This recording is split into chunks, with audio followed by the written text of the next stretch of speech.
Non coupable, votre honneur. Dans cette salle d'audience du tribunal de Benoni, à l'est de Johannesburg, les 3 accusés plaident tour à tour non coupables. Ces anciens policiers du régime d'apartheid sont accusés d'avoir tué le jeune militant Caiphus Nyoka en 1987. Ce qu'espère la famille, c'est que davantage de faits soient divulgués. Elle espère obtenir justice et pouvoir panser ses plaies. Comme les auteurs des crimes, les membres des familles et les témoins vieillissent.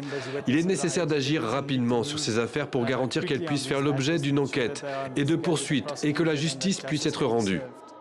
Un procès 37 ans après les faits et plus de 20 ans après que la commission Vérité et Réconciliation a recommandé des poursuites judiciaires, comme dans plus de 300 autres affaires.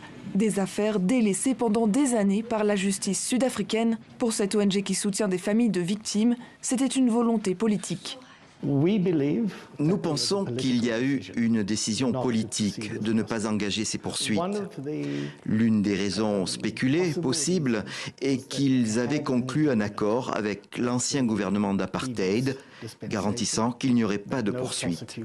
Une autre possibilité est que des individus au sein du gouvernement soient eux-mêmes impliqués. Il aura fallu attendre 2017 pour qu'une première enquête soit rouverte par le parquet national sud-africain autour de la mort en détention du militant Ahmed Timol en 1971. Pendant des années, son neveu Imtiaz Kaji s'est battu pour obtenir justice. L'enquête a permis de confirmer que son oncle a été assassiné et ne s'est pas suicidé, comme l'avait affirmé à l'époque la police. C'était inédit dans le pays, cela ne s'était jamais produit auparavant.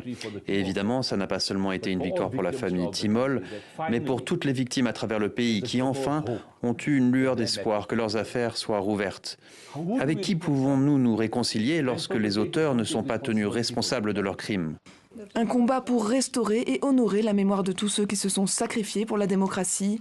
Dans l'affaire Timol, le dernier accusé est mort avant que son procès n'ait pu avoir lieu. Imtiaz veut que la lumière soit faite sur pourquoi il a fallu tant de temps pour traiter ces affaires. Le message doit être très clair à l'intention des dirigeants. S'ils sont là aujourd'hui, c'est grâce au sang et à la sueur versée par nos êtres chers. De plus en plus d'enquêtes sont rouvertes par le parquet. Un deuxième procès a aussi commencé. Des avancées réelles mais lentes et tardives alors que preuves et témoins disparaissent peu à peu.